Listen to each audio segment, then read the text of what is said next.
మండల పార్టీ అధ్యక్ష పదవి వరించింది. సో ఏ విధంగా ఫీల్ అవుతున్నారు సార్?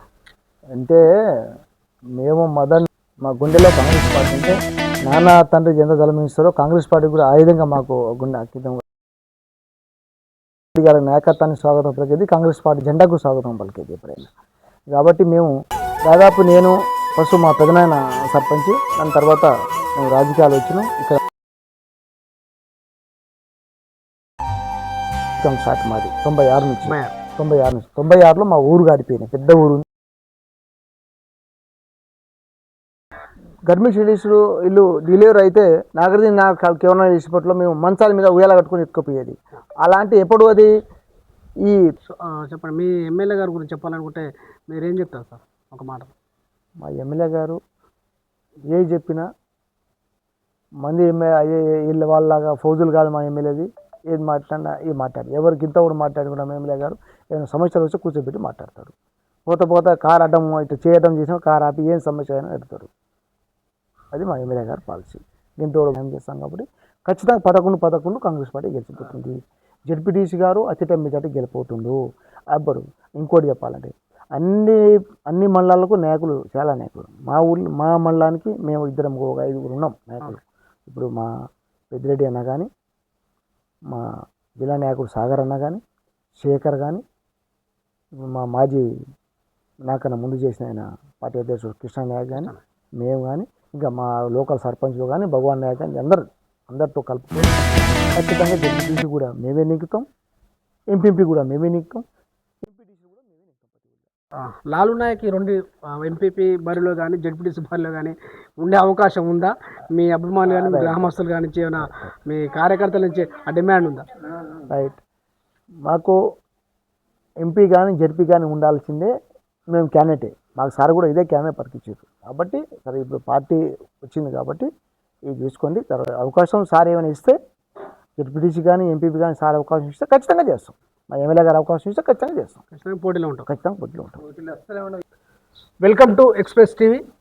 నేడు మనం ఒక సీనియర్ నేత తిరుమలగిరి సాగర్ మండల పార్టీ కాంగ్రెస్కు నూతనంగా ఎన్నికైన లాలు నాయక్తో ఉన్నాం.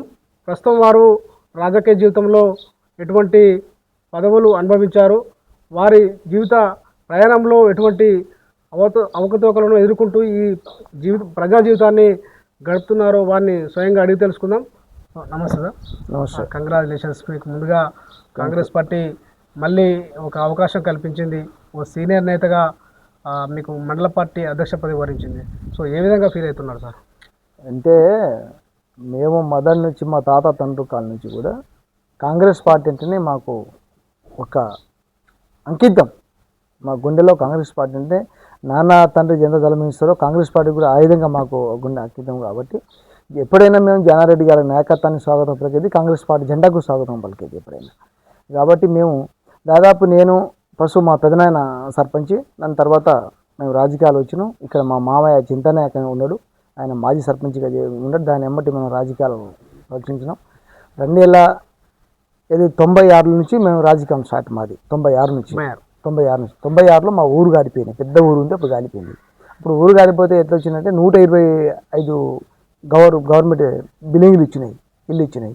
అప్పుడు ఒక కాలనీ సర్పంచ్ అని దాని మీద ఒక పెద్ద మనిషిగా ఉండాలని చెప్పి గవర్నమెంట్ ఒక జియో పెట్టింది. అప్పుడు ఊరంతా కలిసి, నా ఊరి పెద్దలంతా కలిసి, మా మాజీ సర్పంచ్ నాయక్ గారు చింతనాయకు ఆదివారం అప్పుడు నాకు కాంగ్రెస్ సర్పంచ్గా దాన్ని కాలనీ సర్పంచ్గా పెట్టారు 96. దాని ఎమ్మటే ఎలక్షన్ ఒకటి ఇచ్చింది. 96 నెక్స్ట్ మతే ఎమ్మటే ఎలక్షన్ వచ్చింది. వార్డు మెంబర్గా జాయింట్ చెక్కుపూర్గా చేశాను, ఆచార్యగా జాయింట్ చెక్కుపూర్ చేశాను.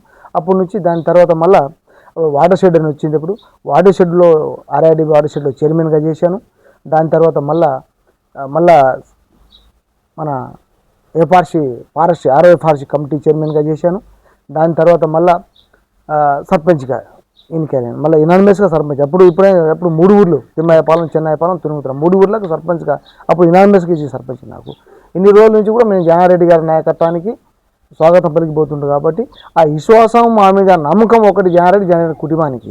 ఇప్పుడు ఎమ్మెల్యే కానీ, మా ఎమ్మెల్యే జయవీర్ రెడ్డి కానీ, మా ఎంపీ గారు రఘువీర్ రెడ్డి కానీ అత్యంత మెజార్టీ. అసలు మా ఊరు చూస్తే ఎప్పుడు కాంగ్రెస్ పార్టీ 2006 నుంచి ఎలక్షన్ ఏ ఎలక్షన్ కూడా కాంగ్రెస్ పార్టీకు ఎప్పుడు 200-250 మెజార్టీ చూపించినాం మేము. ఎప్పుడు టవల్ తీసుకురాదు ఎక్కడ 250 మెజార్టీ, ఎప్పుడు జారెడ్డి గారు 250 మెజార్టీ మాకు. కాబట్టి ఆ విశ్వాసంతో మేము పార్టీలో పనిచేసే విశ్వాసంతో మాకు మా ఎంపీ గారు కానీ రఘువీరెడ్డి గారు ఆ కాంగ్రెస్ పార్టీ ఏ దానికైనా మాకు ముందు నిలపటం కానీ ఏ దానికైనా గారి నాయకత్వానికి, జయరెడ్డి గారి నాయకత్వం, రఘువీరెడ్డి గారి నాయకత్వానికి మాకు మా గురువర్గులకు ఉన్నాడు కర్ణాటక లింగారెడ్డి, మా జిల్లా పెదపుర జిల్లా వైస్ చైర్మన్, మా గురువర్గులు ఎప్పుడు ఆయన అధికారులనే ఆ లింగారెడ్డి సార్ అధికారులనే లింగారెడ్డి సార్ నాయకత్వాన్ని ఎప్పుడైనా మేము తిరిగి ఇద్దరుకు చూస్తే అసలు ఈ ఊరు చూస్తే ఒక్క లేడీసు గర్భిణీ డెలివరీ అయితే ఖచ్చితంగా నాగార్జున గవర్నమెంట్ చేసినప్పుడు మేము మంచాల మీద ఉయ్యాల కట్టుకొని ఎత్తుకొని పోయే పరిస్థితి మాది. నాకు తెలిసిన ఇప్పుడు 1994-93లో కూడా 94-93లో కూడా ఒక నిమిషం సార్ అంటే అప్పుడు ఎప్పుడు గర్భిణీ లేడీస్లు వీళ్ళు డెలివరీ అయితే నాగార్జున గవర్నమెంట్ చేసినప్పట్లో మేము మంచాల మీద ఉయ్యాల కట్టుకొని ఎత్తుకుపోయేది. అలాంటి ఎప్పుడు అది ఈ 94-93లోనే, ఎప్పుడో కాదు ఇప్పుడు. అప్పుడు ఈ ఊరు రోడ్ లేదు. అప్పుడు జనారెడ్డి గారు హోమ్ మినిస్టర్ అయినప్పుడు మేము జనారెడ్డి గారు ఎమ్మటిపడి ఆ రోడ్లకు అన్నీ ఇప్పుడు నాగార్జున సాగర్ నుంచి తురుముత రావడానికి, తురుముల నుంచి రాజారం నుంచి హాలియా పోవడానికి అన్ని ఊర్లలో మా ఊర్లో అన్ని ఊర్లలో లింక్ రోడ్డు కల్పించుకుని అన్ని డామర్ రోడ్డు అన్నీ చక్కగా ఎక్కడ పోయినా కూడా ఇలా మంచిగా బండి వేసుకొని ఏ ఊరికి పోయినా పోయి రావాల్సి వస్తుంది. ఇది కూడా జనారెడ్డి గారు చేసింది. అసలు మా ఊరికి ఎదురుగా చూసుకుంటే ఆర్పి శిశుడి కలెక్టర్ గారు రిజ్జి కలెక్టర్ గారు 2 సార్లు వచ్చిండు. అప్పుడు రాజశేఖర గారు ప్రియతమ ముఖ్యమంత్రి రాజశేఖర గారు ఎస్టీఎస్సీలో ఒక పథకం పెట్టింది ఫ్రీ కరెంట్ అని. అప్పుడు మేమంతా ఒక్క మనిషి 600 రూపాయలు డీడీ కట్టాం కరెంటుకు. అయితే 600 రూపాయలు డీడీ కడితే అప్పుడు ఆ జమాలో జనారెడ్డి గారు హోంమంత్రి ఉన్నప్పుడు మాట్లాడి ఎస్టిమేట్ చేసి పెంచితే ఒక్క దెబ్బతోనే 46 ట్రాన్స్ఫార్లు వచ్చినాయి. 46 ఒక్క దెబ్బతోనే మా ప్రాంతానికి 46 ట్రాన్స్ఫార్లు, 270 తమ్మాళ్ళు వచ్చి ఏ ఫారెస్ట్లో ఎక్కడ ఉండగా ఫారెస్ట్ ఆఫీస్ పెట్టమని జనారెడ్డి ఒకటే చెప్పింది. ఆ ఊరు చాలా ఆర్థిక పరిస్థితి బాగలేదండి, అంత వెనుకబడి ఉంది. అసలు మా ఇంకోటి చెప్పాలంటే అప్పుడు కొండాలరెడ్డి డిపో గారు నాకు తెలుసు, నేను ఏం చేసిన రాజకీయాలు కొండరెడ్డి. అసలు ఈ ఊరిని లేపేద్దాము, ఈ ఊరు మా జంతువులు అడవి బాగుంది, మంచి చెక్ డ్యాములు కడితే జంతువులు బాగా పుల్లు బాగా బతాయి, ఈ ఊరు లేపేసి సిరిసిల్లంకి పంపిద్దామని చెప్పారు ఆయన. అయితే మేము అందరం కలిసి ఊరినాయన మన ఊరు లేపేస్తారట, ఏం చేయాలంటే అన్నది జానరెడ్డి గారు పోయినాం. జానరెడ్డి గారు ఒక్కటే చెప్పిన కొండరెడ్డి చేసి ఫోన్ మామూలులో ఫోన్ చేసాం. సాగర్ జానరెడ్డి సార్ హోంమంత్రిగా సాగర్ వచ్చింది. పోయి సార్ ఇట్లా సంగతి అని చెప్పాం. డిఎస్పీ గారు ఇంకొకసారి ఆ ఊరికి మీరు పోకండి, ఆ ఊరు ఇప్పుడు నిన్న మనం కట్టింది కాదు, జమానం ఎప్పటి నుంచో నేను పుట్టక ముందు నుంచి ఆ ఊర్లు ఉన్నాయి, ఇట్లాంటి ఊర్లో మీరు లేపుతాం పోతామని వాళ్ళు భయపెట్టకండి, వాళ్ళు మంచివాళ్ళు గారు, ఇంకొకసారి ఆ ప్రాంతానికి నువ్వు పోతే నీకు చాలా బాగా పరిణామం ఉంటుందని చెప్పిండు జానరెడ్డి గారు. డిఎస్పీ గారిని చెప్పిండు, నువ్వు చాలా ఏ విధంగా ఆలోచించాల్సి వస్తుంది, వాళ్ళు లమ్మడోళ్ళు మంచివాళ్ళు గారు ఎస్టేసి వాళ్ళు నన్ను ఇద్దరికి కూడా బాస్తారని కూడా చెప్పిండు. మామూలు చెప్పి నవ్విండు సార్. అప్పటి నుంచి ఆ డిఎస్పీ గారు పాపం మాకు వదిలేసి వెళ్ళిపోయిండు. అలాంటి ఊరిని ఇవాళ కరెంటు కానీ అప్పుడు ఫారెస్ట్లో ఎక్కడ పోయి లైన్ పెట్టినా అప్పుడు ఫారెస్ట్లో ఆఫీస్ పెట్టలేదు. జానరెడ్డి సార్ భయం హోంమంత్రి ఉన్నాడని చెప్పి అలాంటి జానరెడ్డి గారు ఆ నాయకత్వాన్ని ఇన్ని రోజులు మేము స్వాగతం పడి ఉన్నాం కాబట్టి మాకు ఆ విశ్వాసంతో ఆ న్యాయంతో నాకు మండల పార్టీ అధ్యక్షుడు ఇవ్వటం జరిగింది. ఇప్పుడు ఇచ్చినా కూడా ఇప్పుడు ఇచ్చిన దానికి కూడా మేము ఎప్పుడు జానరెడ్డి గారి నాయకత్వానికి, జయరెడ్డి గారు రఘురెడ్డి గారి నాయకత్వాన్ని ఎప్పుడు వాళ్ళ స్వాగతం పలుకుతూ వాళ్ళ నాయకత్వానికి వాళ్ళకి అంకితం అయ్యి కూడా మేము రాజకీయాలు పరిశీలిస్తాం. ఆ రాజకీయాలు ఏ సమస్య వచ్చినా వాళ్ళ సమస్య నుంచి రాజకీయాలు చేస్తామని చెప్పి చెప్పండి సార్. మీరు సుదీర్ఘంగా రాజకీయాల్లో ఉన్నారు, మీరు అనేక పదవులు కూడా పనిచేస్తూ వచ్చారు. ప్రస్తుతం మాజీ సర్పంచ్ కూడా గతంలో మీరు పనిచేశారు. సో ఏ విధంగా ఉంది సార్ మీ హయాంలో? మీ సొంత గ్రామం ఎక్కడ? మీ చెప్పండి కొంచెం. మా సొంత గ్రామం ఈ తురుముతలే, మేము పుట్టిన పెరిగి ఇదే ఊరు. మా తాత ముందు అప్పుడు సొంత పాత మండలం పెద్దబుర ఉంది. ఇప్పుడు ఈ మధ్యాహ్న బీఆర్ఎస్ గవర్నమెంట్ వచ్చినప్పుడు మధ్యాహ్న కేసీఆర్ ఉండి కొన్ని మండలాలు డివైడ్ చేసింది కాబట్టి ఇప్పుడు తెలంగాణ సాగర్ మండలాలు పెట్టింది. మా పాత మండలం పెద్ద ఊరే. మా గురి వరుగులు కున్నూటు కర్ణాటక లింగారెడ్డి మా గురువులు. అప్పుడు ఏమైనా లింగారెడ్డి సార్ చెప్తారు మా పనులు అయినాయి. కాబట్టి ఈసారి పనులు అన్ని ఏ చేసినా కూడా ఈ ఊరికి డెవలప్ కానీ ఈ దేశానికి డెవలప్ కావాలంటే జానరెడ్డి సారే. అంటే మీ గ్రామాలు కాలిపోయిన ఒక విషయం చెప్పారు సార్, ఎట్లా జరిగింది సార్ కాలిపోవడానికి? అప్పుడు నైట్ 2 అవుతుందండి. అప్పుడు బాగా ఎండలు కొట్టేది, బాగా అంటే పుడి గుడిసెలు అప్పుడు ఒక్కరు కూడా ఇల్లు గవర్నమెంట్ ఇల్లు ఒకటి పుడి గుడిసెలు. అప్పుడు మరి ఆ పిల్లలు మరి ఏం చేసినా అప్పుడు మా దమ్మాలో మా తాతలు చక్కమని కోతులి దాని కప్పతోని నిప్పు తయారు చేస్తారు మా వాళ్ళు. అయితే ఈడు కావాలని చెప్పి దాన్ని తీసుకొచ్చేట ఏది ఇళ్ళల్లో పెట్టినట్ట. వాళ్ళ చిన్న పూర నిప్పు ఎక్కడ ఉందో తెలియదు, ఆయన కూడా తెలియదు పాపం, ముస్లిం ఆయన తెలియదు. అది చిన్నగా అందరూ పడుకోవడానికి లేచింది ఒకేసారి, గ్రామాలు మొత్తం కలిపినాయి. మొత్తం కలిపింది, దానివల్ల కలిపింది గ్రామం మొత్తం. సో ఏమైనా ప్రభుత్వం నుంచి రాయితీలు అప్పుడు వస్తాయా? అప్పుడు రామ్మూర్తి గారు ఎమ్మెల్యే గారు, రామ్మూర్తి అప్పుడు ఎమ్మెల్యే గారు రామ్మూర్తి టీడీపీ గవర్నమెంట్ ఉన్నప్పుడు రామ్మూర్తి ఎమ్మెల్యే గారు వచ్చారు పాపం. అప్పుడు జనారెడ్డి గారు మాజీ ఎమ్మెల్యే గారు మాజీ మంత్రిగా ఉంటారు, వర్గీలు కూడా వచ్చారు. జనారెడ్డి కూడా సహాయ సహకారం చేసిండు. తలా ఇంటికి అప్పుడు ఆజమాలో కూడా ఇంటికి 2000 ఇచ్చిండు జనారెడ్డి సాబ్ కూడా అప్పుడు 2000 అంటే అప్పుడు 2000తో సమానం. 2000 చెప్పండి, ప్రస్తుతం రాజకీయాలు నాగార్జున సాగర్లో మీ ఎమ్మెల్యే ఉన్నారు, రాష్ట్రంలో మీ ప్రభుత్వం ఉంది. సో మీ నియోజకవర్గం కావచ్చు, మీ మండలం కావచ్చు, ఎటువంటి అభివృద్ధి అవుతుంది అనుకోవచ్చు? అంటే ఒకటి అంటే మీడియాలో ఒకటి రాజకీయాల పరంగా చెప్పాలంటే మా ప్రభుత్వం కూడా మంచి పనే చేస్తుంది. ఎందుకంటే కొంతమంది చెప్పడానికి అదో ఇది చెప్తారు, అదేం కాదు. ఇప్పుడు మననే మా ప్రియతమ నాయకుడు రేవంత్ రెడ్డి గారు ముఖ్యమంత్రి గారు చెప్పారు 7 ఎకరాల కటాఫ్ చేద్దాం అని చెప్పారు, 10 ఎకరాల కటాఫ్ చేద్దాం అని 7 ఎకరాలు కానీ 10 ఎకరాలు కటాఫ్ చేస్తే రైతు చాలా బాగుంటుంది. అయితే పెద్ద 100 ఎకరాలు 20-10 ఎకరాలకు చేయటం అక్కర్లేదు. సన్నకారు రైతులు చిన్న రైతులు అంటే 5-6 ఎకరాలే, 10 ఎకరాలకి 10 ఎకరాలు మించిపోతే రైతు ఎందుకు అయ్యేవాడు పెద్ద ఆసామి భూస్వామి. కాబట్టి ఈ వాయిస్ కూడా మేము ఎన్నోసార్లు మా ఎమ్మెల్యే గారు చెప్పడం జరిగింది. మా వాయిస్ తీసుకుపోయి ఎమ్మెల్యే గారు కూడా మా జయరాజ్ రెడ్డి గారు కూడా మా జయరాజ్ రెడ్డి కూడా తీసుకుపోయి ఎమ్మెల్యే గారు కూడా సీఎంకి చెప్పడం జరిగింది. ఇట్లా రైతు ఇట్లా కోరుకుంటారా ఇట్లా చెప్పడం జరిగింది. కాబట్టి మా దృష్టికి కూడా చాలా మంచి పనే చేస్తారు. ఇప్పుడు కళ్యాణ లక్ష్మి ఇదంతా బాగానే ఇస్తారు. ఇప్పుడు రైతు బంధు ఇవాళ కూడా చాలా 2 ఎకరాలకి ఇవాళ టింగు మోగింది చెల్లులు ఇవాళ కూడా పడ్డది. అంటే ఈ ఒకటి మాది ఏంటంటే 7 కానీ 10 ఎకరాలు కట్ చేసి ఇస్తే చాలా బాగుంటుంది. ఇది చాలా మంచిగా ఉంటుంది, మన రైతుకు బాగుంటుంది, గవర్నమెంట్ కూడా బాగుంటుంది. ఇంకోటి కేసీఆర్ ఇప్పుడు 100 ఎకరాలలోకి ఇచ్చిండు అని చెప్పేసి రేవంత్ రెడ్డి ఇప్పుడు వాళ్ళు కూడా చాలా ఆగ్రహంగా ఉన్నారు కదా. 100 ఎకరాలు కట్టనండి. 100 ఎకరాల వాడు భూస్వామి ఆసామి, అది రైతు కాదు. వాడు భూస్వామి పెద్ద దొర, అది దొర.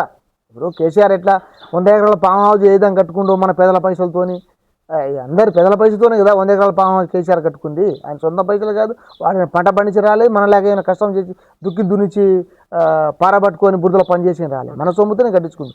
కాబట్టి ఇట్లా ఆల్రెడీ దొరలకు ఎందుకు మళ్ళీ ఇంకో గడి కట్టుకుంటానికి 5 దొరలు. కాబట్టి 10 ఎకరాలు కటాఫ్ చేయడం కరెక్టు, వాటి చెప్పొచ్చు. ఇప్పుడు తిన్నవాడు నాకు పోయినసారి కేసీఆర్ గవర్నమెంట్లో 4 లక్షల రూపాయలు వచ్చింది, మరి మాకు ఇప్పుడు ఏందండి రేవంత్ రెడ్డి ఏంది 10 ఎకరాలు ఇస్తున్నాను అనొచ్చు.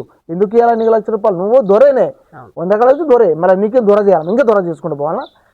మరి రైతు భరోసా చేపట్టి ప్రభుత్వం కొంచెం వ్యతిరేకత కనపడుతుంది. చాలా మంది 2 ఎకరాలు ఇప్పటికీ 2 దప్పాలు వేసినాడు, ఈ సంవత్సరంలో 2 ఎకరాల లోపే వేసినాడు.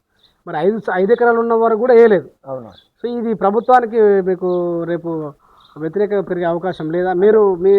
ఇప్పుడు మీరు మండల పార్టీలో ఉన్నారు, చాలా మంది మిమ్మల్ని అడిగే క్వశ్చన్ చేసే అవకాశం ఉంది. సో మీరు ఎట్లా అంటే ఒకటి మీడియా గారు ఒకటి రైతు అడుగుతారు రైతులు, కానీ ఏంటంటే ఒకసారి రైతు కూడా కొంచెం ఆలోచిస్తారు. ఏమని రైతు 10 ఎకరాలు ఇస్తే బాగుంటుందా, 5 ఎకరాలు ఇస్తే బాగుంటుందా, 100 ఎకరాలు ఇస్తే బాగుంటుంది అంటారు. అక్కడ ఏమంటుంది కొంతమంది రైతులు మెసేజ్ ఏం పెడుతున్నారు, లే 100 ఎకరాలు 20 ఎకరాలు వద్దండి, 10 ఎకరాలు కటాఫ్ చేయండి, చాలా బాగుంటుంది. ఇది అన్ని రైతులకు సన్నకాలు పెద్ద ఎకరాలు ఎందుకు కలిసి వస్తుంది. కాబట్టి 10 ఎకరాలు కటాఫ్ చేసి పెడితే బాగుంటుందని మాకు కూడా మెసేజ్ వస్తుంది. 10 ఎకరాలు కట్ చేస్తే బాగుంటుందండి, 10 ఎకరాలు చేసిన కూడా రైతు పెద్ద రైతు కాదని చెప్పి చాలామంది చెప్తున్నారు. దీని మీద ఎట్లాంటి పాపారం ఏం పడదండి. జనాలు ఏదో వాళ్ళు వీళ్ళు చెప్పారు చెప్తున్నారు కొంతమంది, లేక ఏం లేదని అది కొంత పరిపాలన కూడా చెప్తున్నారు. మనం ఇది పార్టీ ఇష్టం లేనివాడు చేయనివాడు కానీ కూడా చెప్తున్నారు. రేపు రాబోయే రోజుల్లో కూడా ఖచ్చితంగా 2000 రూపాయలు ముసలి పింఛన్లు 4 ఏళ్ళతే అన్నామో ఖచ్చితంగా అది కూడా సాధిస్తాం.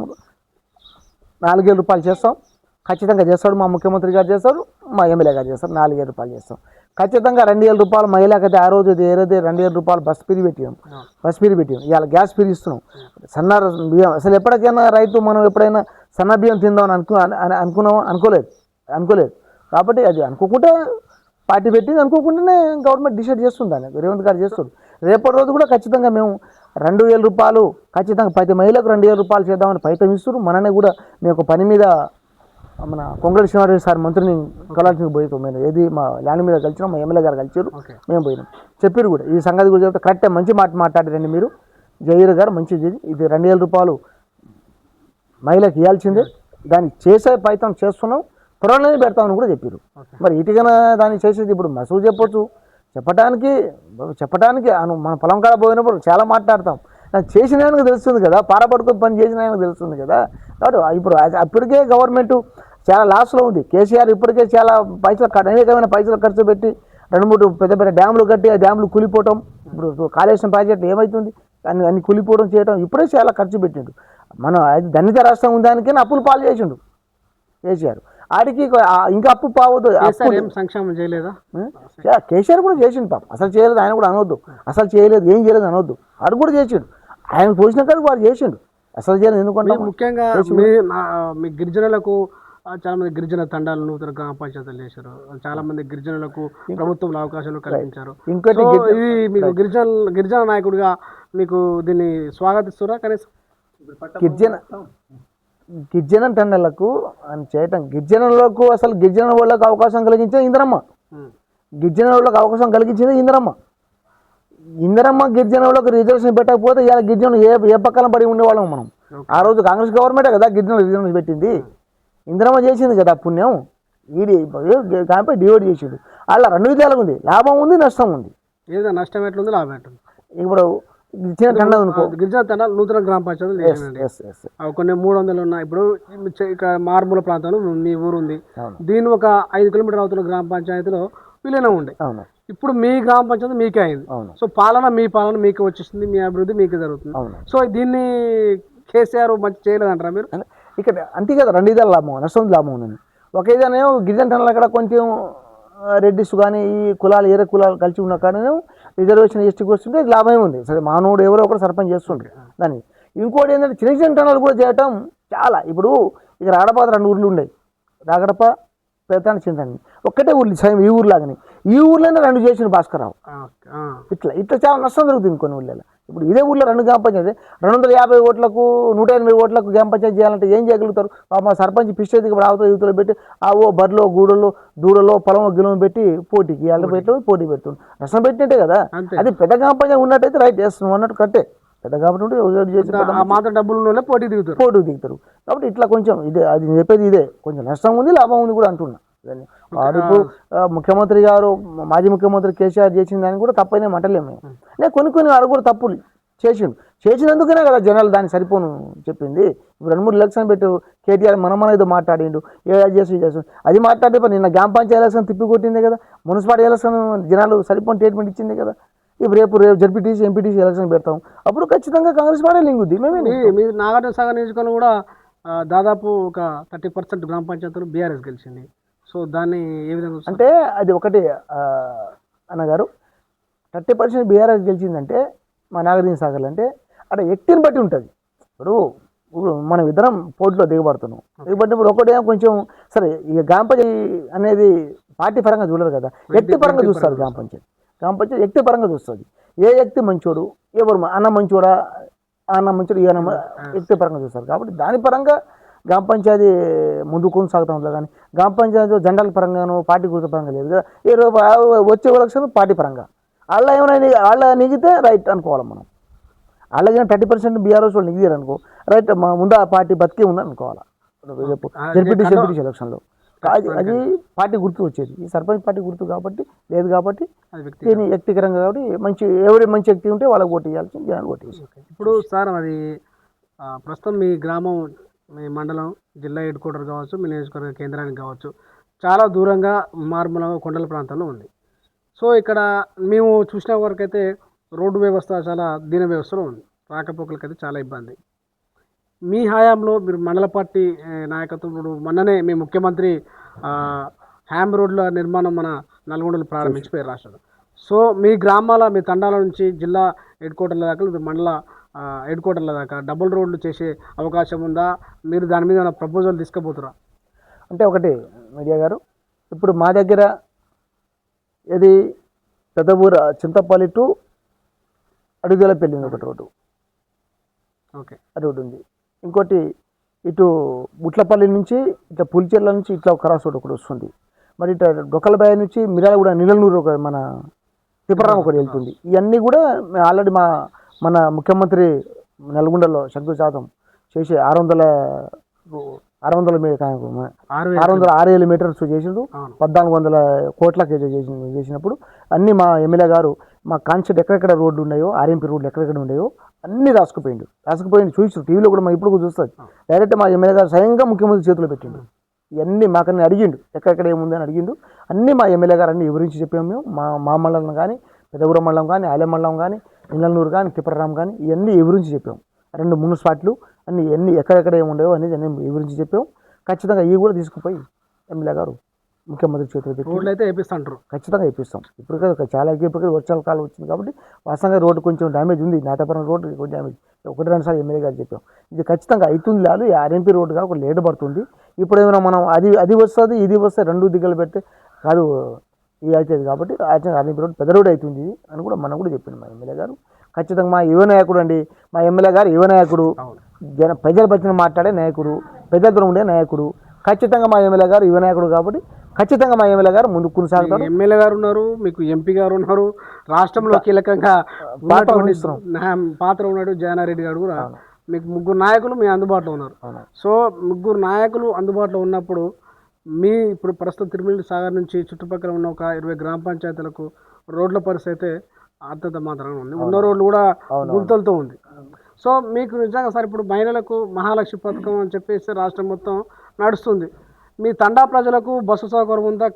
మహాలక్ష్మి పథకం మహిళలకు ఇక్కడ అందుతుందా?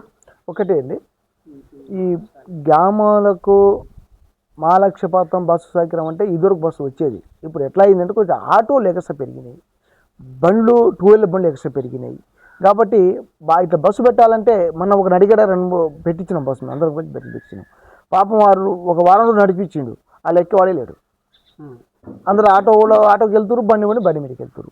ఇక్కడ ఇప్పటికి మిర్యాగూడ నుంచి డొక్కలబాయి నుంచి తెలంగాణ కొంపల నుంచి ఇప్పటికి పోతుంది. మహిళలు డిమాండ్ చేయట్లేదా మిమ్మల్ని? మాకు ఎందుకు మహాలక్ష్మి పథకం, మాకు ఎందుకు ఎక్కువ, మేము ఎందుకు డబ్బులు పెట్టుకోవాలి, మాకు బస్సు ఎందుకు అని అడగట్లేదా? మీరే అంటురా. పెట్టినప్పుడే ఆల్రెడీ బస్సు పెట్టించినాం మేము. ఎక్కడ మిర్యాగూడ నుంచి తెలంగాణ కొంపెలి డొక్కలబాయి తిరిగి ఇట్లా మళ్ళీ నాగార్జున సాగర్ వెళ్ళిపోవాలి, అట్లా తిరిగి మళ్ళీ అక్కడ నుంచి మళ్ళీ ఇట్లా తిరిగి మిర్యాగూడ వెళ్ళిపోవాలి. ఒక బస్సు తిరుగుతుంది, సాయంత్రం పొద్దున మధ్యాహ్నం 3 పూటలు తిరుగుతుంది బస్సు వస్తుంది. అలా సెంటర్ రోడ్ పోతే ఎక్కే అవకాశం ఉంది. మరి పల్లెటూరుకి అయితే కొంచెం వచ్చే అవకాశం లేదు. డాంబర్ రోడ్లు డబల్ రోడ్లు అయితే అవి వచ్చే అవకాశం కూడా ఉంటుంది భవిష్యత్తులో వచ్చే ఖచ్చితంగా. ఈ డాంబర్ చెప్పండి సార్, మీ మండలం తిరుమల సాగర్ మండలం పార్టీ పరిస్థితి ఎట్లా ఉంది? ఇప్పుడు మీరు మండల అధ్యక్షులు అయ్యారు, ఏ విధంగా కార్యాచరణ తీసుకోబోతున్నారు? గ్రామాల్లో పర్యటించే అవకాశం ఉందా? నూతన గ్రామశాఖ అధ్యక్షులను వేసే అవకాశం ఎప్పుడుంది? గ్రామశాఖ అధ్యక్షులు కూడా ఎన్నుకోవాలని కూడా మన ఎమ్మెల్యే గారు కూడా మాట్లాడామని చెప్పాం.